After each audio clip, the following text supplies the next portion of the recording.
We got the microphone for questions, and then we'll have Malik Diggs and then DeAndre Schultz.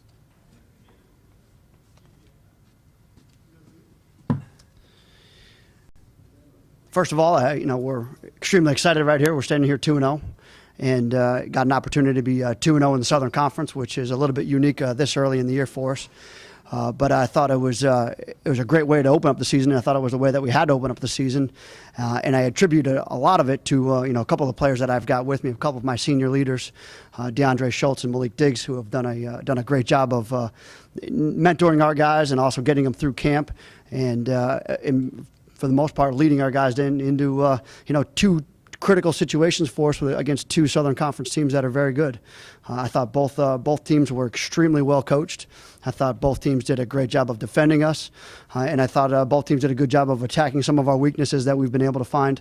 But our defense has done a good job of keeping us in the game and really winning the games in the fourth quarter. And a lot of that comes down to the way that these young men have prepared, the way that Coach Boucher has prepared them in conditioning, the way that they take their off-season conditioning seriously, the way that they take their camp preparation seriously, and the way that we've conditioned them throughout the year. So I thought, you don't win games in the fourth quarter, especially this early in the year, unless you can do those things. So we're really excited about that. I thought, once again, defense played a tremendous game. I thought they've played a tremendous really the last 6 quarters of football. They've done a great job. I challenged them, and I said this in the post-game press conference, I challenged them to let it loose a little bit. I thought we played a little bit tight against Mercer.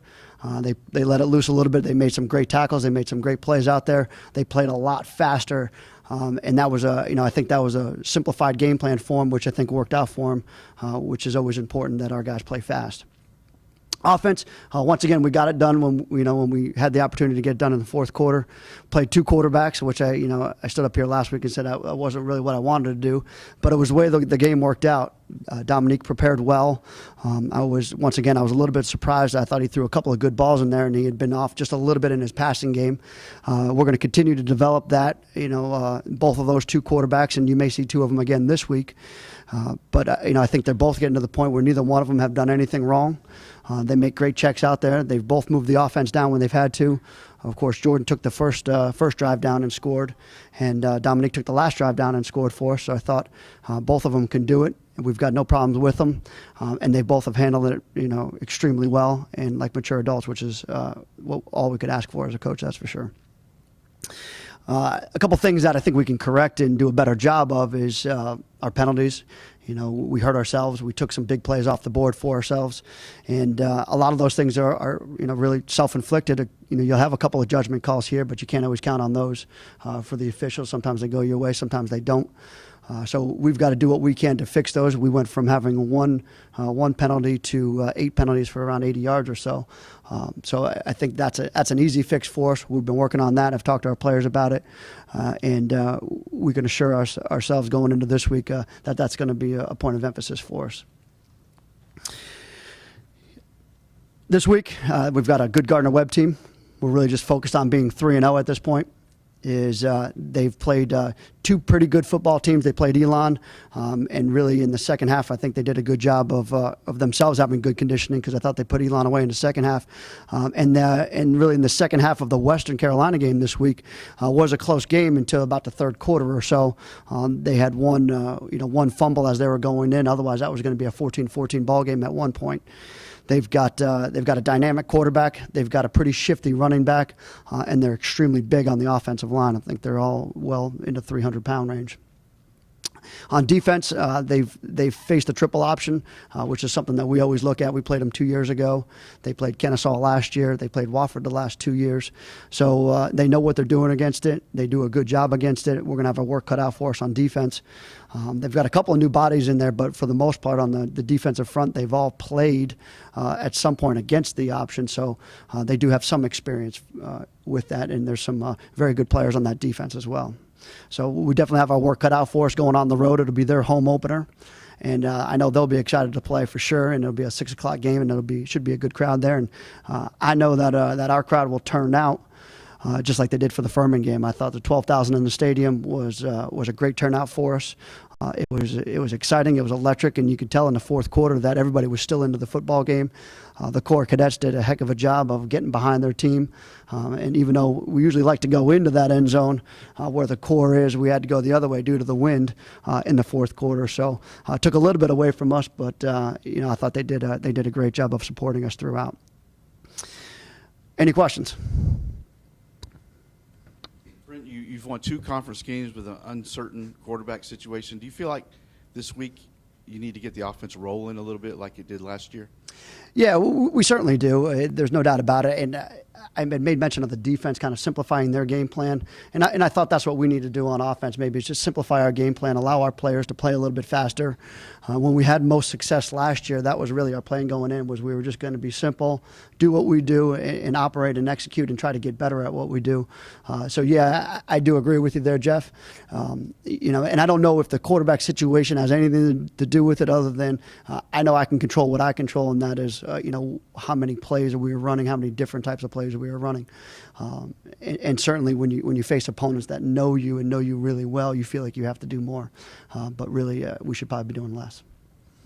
When you talk about maybe seeing 2 quarterbacks on Saturday, what goes into the decision of how to use the 2 of them and how to rotate them? Is it situational, or is it more of like your gut feel of how the game's going? How do you decide who to play in what situation? Well, on Saturday, because like I said, I really haven't had the luxury of being able to play 2 quarterbacks like we did on Saturday, and maybe that's part of my my thinking and my coaching philosophy. But on Saturday, it was a gut feeling, and it was, what they were giving us and what kind of a game it was going to be. Both of them did a great job of executing, but down the line, you could tell I went with the more experienced guy, and that's just me. It had nothing to do with what Jordan did. That was just me, is that we were going to run the quarterback. We were going to put the bigger back in there. They forced it a little bit into a quarterback run game for us while the way they were playing. I thought we had to get downhill, and Dom's a great downhill runner. Jordan's a much more shifty runner. So I think preparing for both quarterbacks can be difficult, and I'm going to have to work my way through that as we prepare this week. 2 wins and 2 tight ball games. How much of just a culture change and a sense of expecting to win those is kind of key for your success compared to 2 years ago when you got here? Yeah, Darren, absolutely. We probably go back 2 years to that Furman game and 2 years to the Charlotte game. Both played out here and both went to overtime, and we won both of those in overtime. And I thought that was the kind of the turning point of our football program. And I kind of made mention of that to our seniors going into this year, that we have a little bit of, we've always had expectations of winning, but yet we've got expectations now of winning those tight ball games, which was a little bit different in the past. But these guys, probably better than anybody I've been around, play for one another. They play team football, and that's what we've tried to instill here over the last 3 years, and it's starting to take hold and starting to take place, and that's what I'm most proud of, and I'm extremely proud of those 2 seniors we've got in the back of the room. Kind of getting back to the quarterbacks, do you plan on using Dom and Jordan throughout the season, or is this just the next game? No, I think it only benefits us to use them throughout the season, because, at some point, especially doing what we do, we're going to have to rely on one of them solely. So they both better be ready. They both better be engaged in the game plan, and they both better be team players, which I think they are. They've handled it extremely well so far. All they're really concerned about is what's best for the team and winning football games. In your mind, how much does Dom's seniority play into your decision of his playing time? Sure, yeah, and it did this year, and it did this past game, when it got late in the game, and like I said, we wanted to take control of the game, and it had nothing to do with Jordan again. But yeah, that always comes into your mind, is who was playing for you when you beat South Carolina, who was playing for you when you beat Coastal Carolina. Those are some tough ball games, and both of them very close ball games. So you just try to keep it in the guy's hands that but it's not a trust issue. I think Jordan could handle the same situation because he's very cool under pressure. Brent, in both the first 2 games, you've had long, dry spells on offense. What do you think has happened during those stretches? It's a constant adjustment between our offense and their defense, and what they're doing to take this away, and how do we attack it, and how do we go back through it. And I think this week more than it was the prior week, it was the penalties that got us. It got us out of long drives. If we're starting out 1st and 25 as we did a couple of times, or we take the ball out of the red zone like we did in the third quarter, you just can't do that. You can't do that with this offense. We're not going to make up ground. We had a big 3rd down conversion that was called back for a block in the back, where Jordan scrambled around. We had a quarterback draw called, and he scrambled around, and we can't seem to stay on track, and that probably goes back to the penalties more than it does the offense, but also the adjustments that go into it. I think they do a great job of adjusting over there on defense. And like I said, is when you see the same opponent over and over again, you start to learn how to play that opponent. You've been watching D. Delaney now sort of through the eyes of an offensive coordinator, right, for the last 2+ years. What do you see when you look at D through those eyes? I see a wide receiver. No, I saw him out here in the spring game my first year here. He made a one-handed catch, and he wasn't even the starter at the time. He made a one-handed catch that was a spectacular catch. I said, man, I'd love to have him as our wideout. But yeah, I mean, he's got tremendous ball skills. He's got great body control.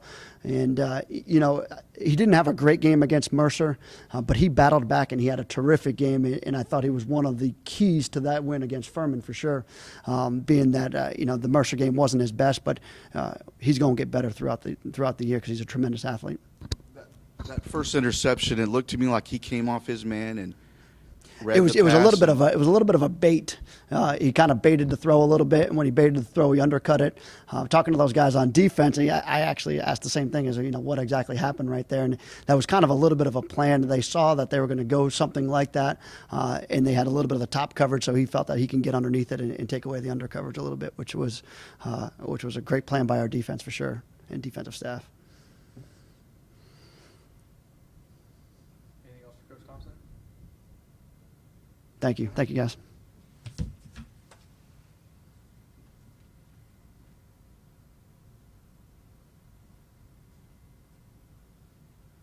All right, we'll keep going with Malik Diggs, and we will go straight into questions for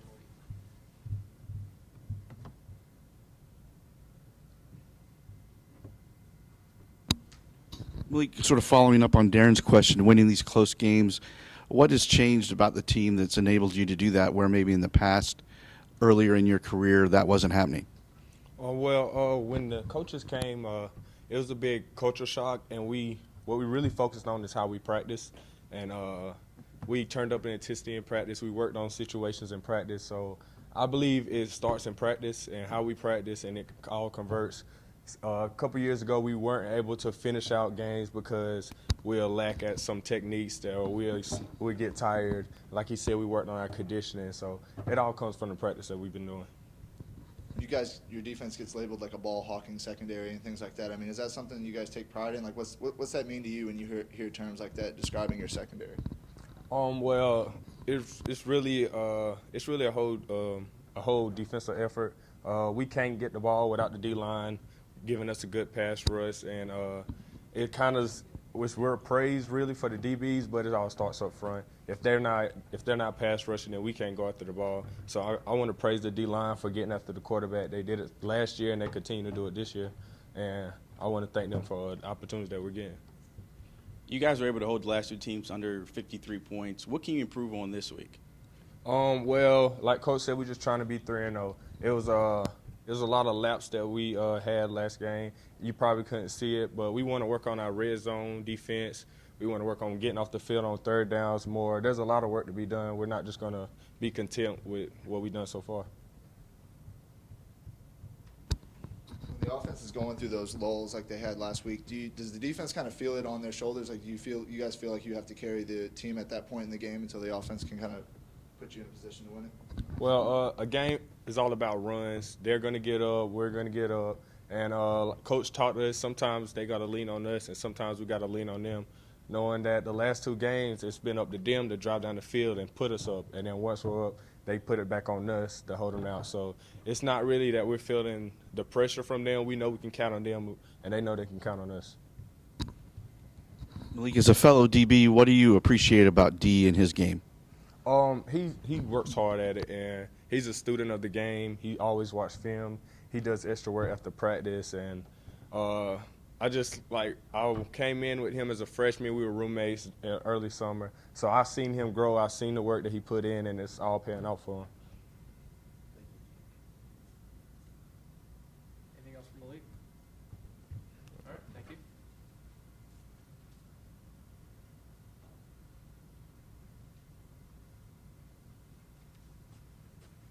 Questions for DeAndre?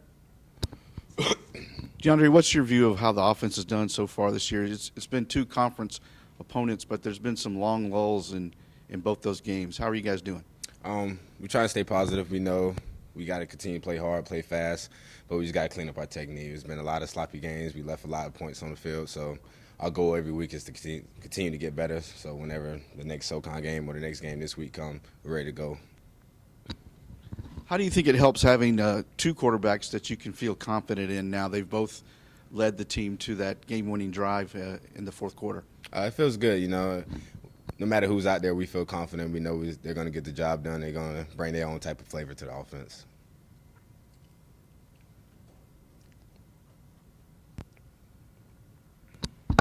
How does it help or change things when you have 2 straight SoCon games to open the season, and now it's kind of like stepping out of conference, just different? How does it change things? It doesn't really change anything. This game is the biggest game this year because this is the next game. Last week, that was the biggest game because it was the next game. So nothing changed. We still have the same mindset. We're still going into practice, going hard, and giving everything we have. Have you ever played with two quarterbacks before? You ever been through that situation in your playing career, high school, or something like that? And what's it like for you guys to go through? I know you say you have confidence in both of them, but to have to prepare for and have 2 of them, you're not sure which one at one point in the game. I mean, what's that like for you? And have you ever dealt with anything like that? Yeah, I went through that in high school. You really try not to think about it because you have a job just like they have a job. You know, you expect them to do their part just like you're gonna do your part, just like the O-lineman's gonna do their part. Cause sometimes the O-lineman might come out, but you don't try to think about that. You just try to do your part and make sure, because you know they're gonna hold you down, so you gotta hold them down. Do you go up against D a lot in practice, and what does that do for you? What do you think of the way he plays? Oh, I love the way he plays. He's my roommate, actually. We've been roommates for the last 3 years. So every time we go up, it's more on the line than just who catches the ball, who gets the interception. It's a pride thing because I'm going to hear about it when I get back to the room if he gets me and type thing. So I love going up against him. Hopefully he makes me better, and I'm trying to make him better. Who's winning those battles when you guys go at it with each other? I mean, when you go back to the room and you're bragging about it, or whatever it may be, who's winning these battles most of the time? They like to say one-on-ones is considered offensive drill because, I mean, I get him a lot. Sometimes he does get me. It depends on the route. He's good at guard slants and stuff like that. So he kind of uses his body against me. I'm not that big, so it happens. Do you guys compete in some other stuff in the room? You got some video games? What?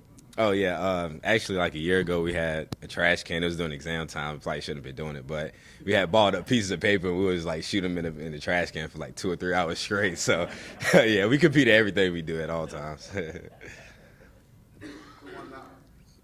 I can't even remember. I know Aaron Miller, our old quarterback, came into the room. He beat both of us. I do remember that, yeah. Have you you said you've been roommates with D for 3 years. Have you seen him grow not just as a player but as a person, become more confident, or what changes have you seen in him, I guess? The guy that he was when he was a freshman is crazy. He's grown. He's getting more confident. He's very focused on his goals. He has goals that he feels is realistic that he can achieve, and he finds a drive every morning to get up, and he kind of gets me going. And I kind of push him. He pushes me. So he's definitely growing each and every day. I can't wait to see what comes for him.